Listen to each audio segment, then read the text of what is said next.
خوتي خواتاتي اهلا وسهلا مرحبا بكم يا جماعه الخير. السلام عليكم ازول الفلا ونصبح الخير عليكم. J'espère que vous allez bien, j'espère que vous vous portez bien. Nous avons une information importante à vous communiquer. Alors, quand je vous dis que le journalisme d'investigation a un rôle hyper important et fondamental dans le développement, dans la protection des droits civiques, dans le renforcement de la culture démocratique et dans le renforcement des droits citoyens et fondamentaux d'une population, beaucoup ne me croient pas. Nous avons aujourd'hui l'illustration la plus éloquente à la suite de à travers un événement que nous avons pu confirmer au cours de nos investigations. Cet événement concerne l'impact de nos investigations, de nos révélations. Le 5 février dernier, Khajnal comme une enquête importante.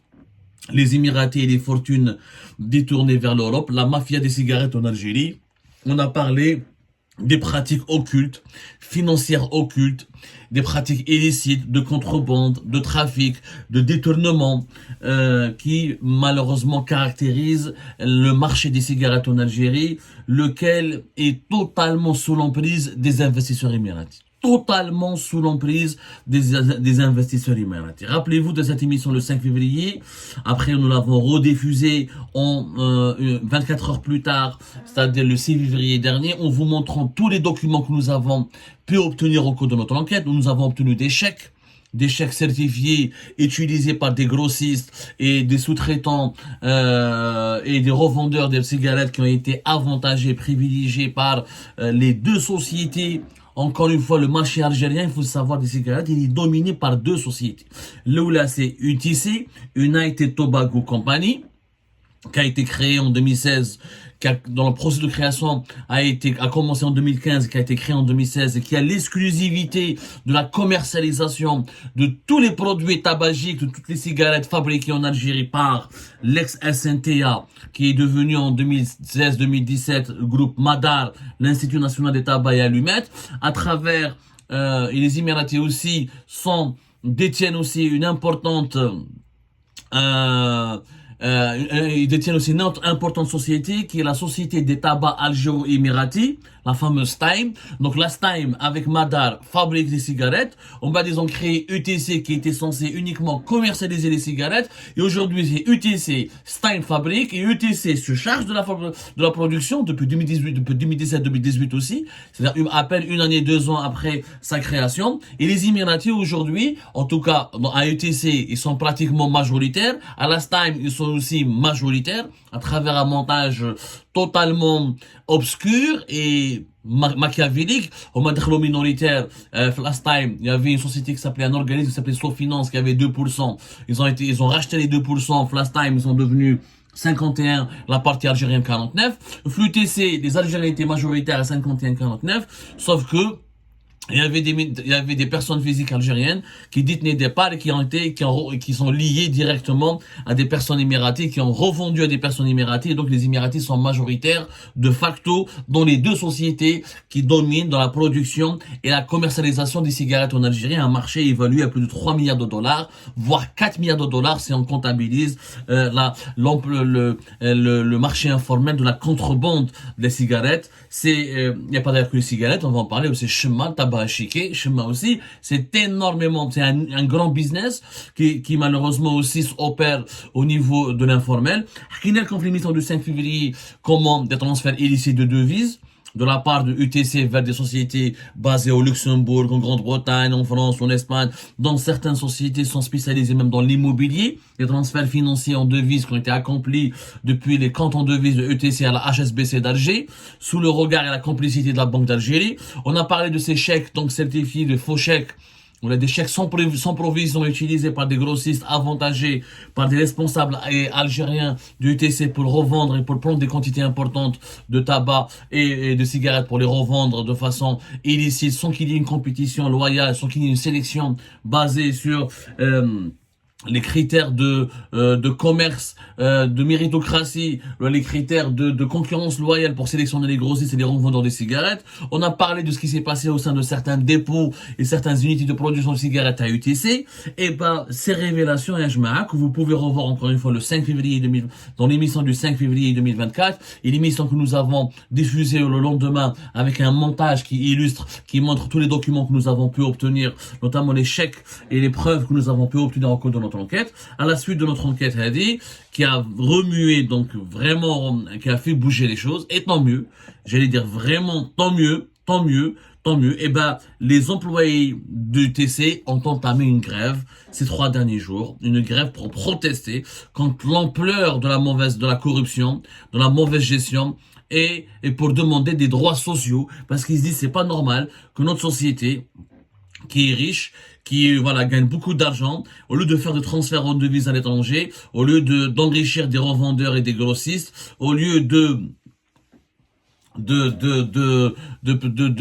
permettre de détourner des fortunes à l'étranger pour les placer dans des pays étrangers comme les pays européens comme le Luxembourg, l'Espagne ou la France, et ben les employés du TC ont décidé de faire grève. Ça a commencé le lendemain de notre émission, c'est-à-dire à partir du 6 février jusqu'à hier, ils avaient entamé une grève. C'était au niveau du complexe de Khroub, déjà à Constantine, et on salue ces travailleurs, non pas, je les salue pour leur prise de conscience, pour leur crise de conscience et pour leur réaction patriotique. Ils ont trouvé que leur société faisait l'objet de pratiques de dépravation financière, de pratiques de détournement. C'est du détournement, c'est du vol. Quand on vole des cigarettes, on les revend sur le marché informel. Quand on fait des transferts de devises vers des entités étrangères qui n'ont rien à voir avec la maison mère, ou là, qui n'ont rien à voir avec le cœur de l'activité de ETC et des investisseurs et des activités pour lesquelles les investisseurs émiratis ont été agréés en Algérie, quand ils ont vu le dépassement, les canaux-saifs, les dépôts, le détournement de cigarettes, le détournement de matières premières, pour créer même des cigarettes. Qui n'a la première émission, rappelez-vous, on a raconté comment dans l'un des dépôts de TC, on détourne une partie de la matière première. Une partie de la matière première pour fabriquer des cigarettes de façon uniquement pour les revendre sur le marché informel. Ça s'est passé dans l'usine d'Aqlia, qui fabrique les Marlboro. Alors, les employés du complexe Al Khroub ont entamé une grève. Il faut savoir que c'est une grève qui n'était encadrée par aucun syndicat. Le GTA, l'Union Générale des Travailleurs Algériens, est totalement absent dans cette histoire. Il n'a même pas réagi à notre enquête. Mahadrou Mawalou. Les travailleurs qui ont fait un sit-in, un rassemblement au niveau de leur complexe de production Al Khroub n'ont été soutenus par aucun syndicat, n'ont été ni députés, ni sénateurs, personne ne les a soutenus. Alors qu'on veut chasser les Émirats. Je veux les autorités algériennes ou je veux les politiques algériens. Ils ont le sabbouf émiratin. Ils passent leur temps à insulter les Émiratis, à les diaboliser. Mais quand il y a des travailleurs algériens de ses propres sociétés, de ses propres sociétés qui engagent les intérêts émiratis, se manifestent ou là, se mobilisent pour exprimer leur colère ou là, pour réclamer leurs droits, personne ne les soutient. Ni un député, ni un sénateur, ni le syndicat, ni l'Union Générale des Travailleurs Algériens. Personne, même le gouvernement, j'aimerais bien, ou le ministère du Travail. Les directeurs et les responsables de l'ETC ont rapidement voulu étouffer ce mouvement de contestation. Dans les autres unités, ils ont vérifié, ils ont donné des instructions à leur chef, à leur manager, pour identifier les travailleurs qui pourraient jouer le rôle de leader, qui pourraient appeler à organiser des manifestations, des rassemblements, comme c'est le cas de Khroub, pour préparer. Ils ont commencé à préparer une liste pour muter les travailleurs syndicalisés ou les travailleurs qui ont un peu la tête brûlée ou là, qui sont chauds, qui bouillonnent, qui sont en colère, qui ont envie d'entraîner leurs collègues dans des actions de protestation. Qu'est-ce qu'ils ont demandé alors à les travailleurs de Khroub? Alors, le Khroub, يا جماعة باش تعرفوا مليح نعطيكم برك que c'est un complexe اللي جاي في قسنطينة et il fabrique toutes les marques de cigarettes algériennes et étrangères, et notamment le chima et les cigarettes. Donc c'est un complexe de production assez important. Il faut savoir que à partir de 2016, comme je vous ai dit, l'UTC, la société émiratée UTC, algéro-émiratée, mais dominée par des managers et pas dominée par les actionnaires émiratis et des intérêts émiratis. Elle était en charge uniquement de la commercialisation. Normalement, elle se chargeait pas. Elle devait juste distribuer et commercialiser les cigarettes qui étaient produites en Algérie. À partir de 2018, c'est elle qui s'est chargée de la gestion des unités de production. C'est-à-dire que le deal qui a été fait auparavant a totalement changé à partir de 2018. Même les unités de production de nos cigarettes, ce sont les Émiratis qui les gèrent. Al-Khroub, par exemple, qui fabrique donc toutes les marques algériennes plus le Shemma, la tabac à chiquer, et une seule marque étrangère qui est le Master Philip Morris, la marque Marlboro. Homa, c'est eux qui les gèrent. C'est la production et la commercialisation. C'est pour vous dire. Donc, c'est au niveau des travailleurs de cette unité, de ce site de production de Khroub, ils ont demandé alors leur revalorisation des salaires. Ils ont demandé une augmentation de 50% de leur salaire. Ils ont demandé une augmentation de leurs primes, comme par exemple la prime pour les femmes au foyer. Ils ont demandé 10 000 dinars pour la prime aux femmes au foyer, une revalorisation pour la prime de nuisance. Ils ont demandé une revalorisation de la prime de transport.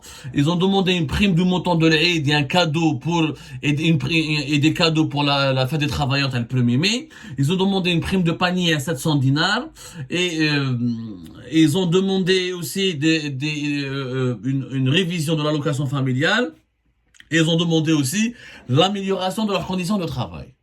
Et ces travailleurs ont totalement raison.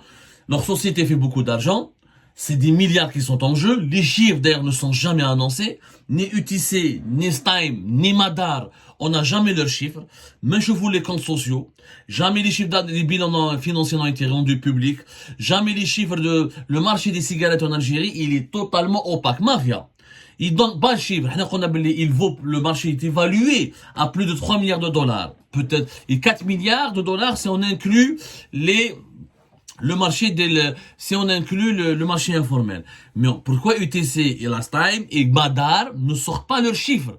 Ou alors ils ne font pas preuve de transparence, ils nous donnent leur bilan financier. Et ben les travailleurs, on dit on a marre, vous transférez de l'argent, vous volez, vous détournez des cigarettes, vous enrichissez vos amis grossistes et vous donnez des avantages à des grossistes, à des revendeurs, alors que nous les travailleurs, on est dans la misère. Ils ont demandé 50% d'augmentation de salaire, et ils ont totalement raison. Ils ont demandé des primes, ils ont demandé notre prime de transport, une nouvelle prime, une prime pour le mouton de l'Aïd, une prime pour le 1er mai. Ce sont eux qui font la richesse de la société. Ils ont totalement raison. Et je trouve que c'est honteux.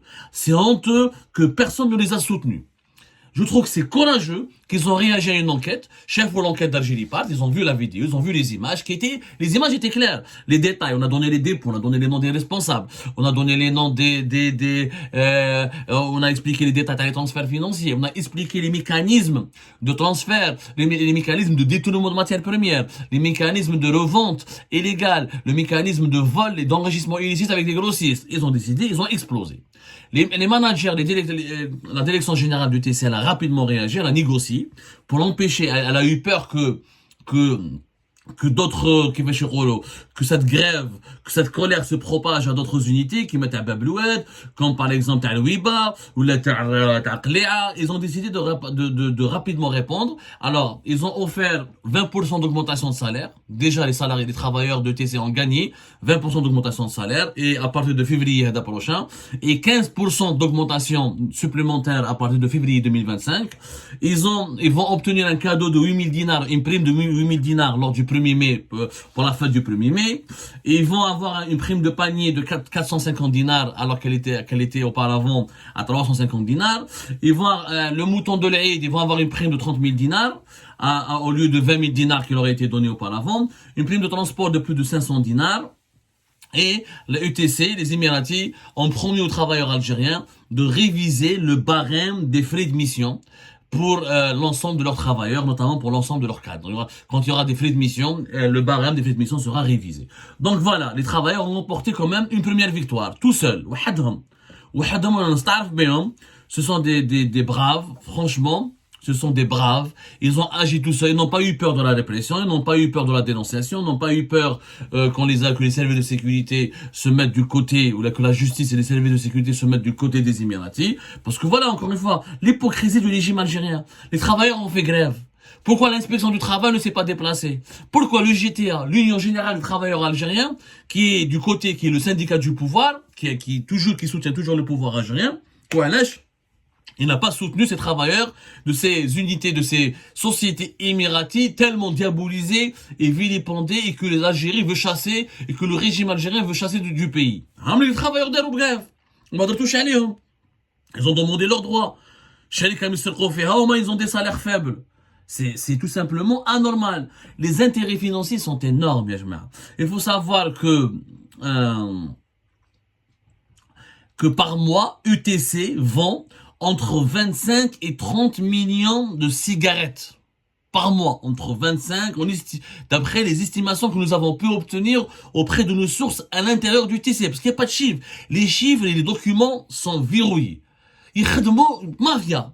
Une entreprise a des bilans, a des comptes sociaux, a des déclarations fiscales, des déclarations sociales. C'est une activité économique. Qui dit activité économique dit normalement de la transparence. De la transparence pour comprendre comment ça se gère, comment ça s'entretient cette activité. Eh ben, alors, 25 à 30 millions de cigarettes vendues par mois. Ça, c'était en 2023. Le prix d'achat, c'est quand même, pour un paquet de cigarettes, c'est 185 dinars. 165, je crois que c'était 25 à 30 millions de paquets, pardonnez-moi. Non, 25 à 30 millions de paquets par mois, pas de cigarettes. 25 à 30 millions de paquets par mois, en paquet de cigarettes. 185 dinars, il y a des paquets de cigarettes qui sont à 165 dinars, que ce soit blonde ou la brune. Plusieurs marques. Alors, par exemple, le Shimma. Shimma, c'est un autre secteur. C'est pire que les cigarettes. Shimma, il y a comme une enquête. Parce qu'il y a 2 unités qui produisent la Shimma en Algérie, qui étaient de l'ancienne SNTR, Khroub, et qui sont maintenant gérées par les Émiratis. Même Shimma, les Algériens, ce sont les Émiratis qui la commercialisent et qui la produisent. Mais c'est de la folie, je trouve ça, le secteur là. C'est la folie, mais Shimma, alors, elle est vendue à le paquet à 155 dinars, mais il y a beaucoup de matières premières qui sont détournées, les désunités et qui sont données à des fabricants clandestins. La Shimma qui est fabriquée dans des ateliers clandestins, il y aura 100 dinars. C'est un marché de plusieurs milliards. On va s'intéresser à lui. En tout, en résumé, les travailleurs, ils en ont marre. Ils ont totalement raison. Je les soutiens totalement dans leur quête. Leur entreprise gagne beaucoup d'argent. Les actionnaires émiratis se font beaucoup d'argent. Madar, elle se fait beaucoup d'argent. Le groupe public Madar se fait beaucoup d'argent. Et on ne sait pas où part cet argent et comment il est utilisé. Les travailleurs ont fait une grève pendant 3 jours. Ils ont obtenu quelques acquis. Ils ont obtenu quelques augmentations, quelques acquis. Les autres unités, peut-être, ils vont aussi réagir. Ils vont entamer leur propre grève aussi pour demander les mêmes revendications. Le GTA est absent. Le gouvernement algérien est absent. Il aurait pu diligenter une enquête. L'inspection de travail, elle aurait pu diligenter une enquête. Il y a quand même le ministère de l'Emploi, du Travail et de la Sécurité sociale au sein du gouvernement algérien. Tout le monde est silencieux. Il y a qu'Algérie parte et ses travailleurs qui essaient de faire bouger les choses pour mettre fin aux pratiques de la mafia des cigarettes en Algérie. Il y en a marre de cette mafia des cigarettes. C'est des milliards qui sont en jeu.